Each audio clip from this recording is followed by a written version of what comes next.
తెలంగాణ రాజకీయాల్లో ప్రస్తుతం తీవ్ర చర్చకు దారితీస్తున్న అంశం కేంద్ర మంత్రి బండి సంజయ్ కుమారుడుపై బండి సాయి భగీరథ్ పై పోక్సో కేసు నమోదవడం. హైదరాబాద్లోని పేట్ బషీరాబాద్ పోలీస్ స్టేషన్లో 17 ఏళ్ల యువతి కుటుంబం ఫిర్యాదు చేయడంతో ఈ కేసు వెలుగులోకి వచ్చింది.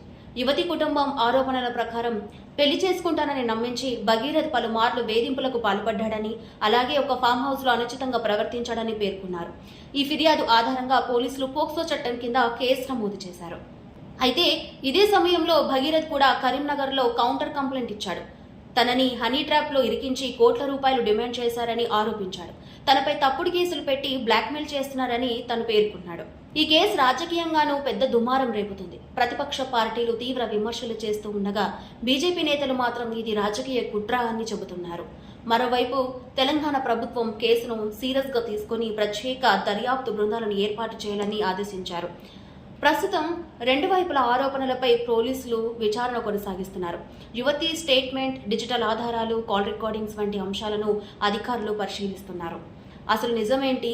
ఇది నిజమైన వేధింపుల కేసా, లేక రాజకీయ కోణంలో జరుగుతున్న హనీ ట్రాప్ వివాదమా? ఈ ప్రశ్నలన్నిటికీ కూడా సమాధానం పోలీసుల దర్యాప్తులో అయితే తెలియాల్సి ఉంది.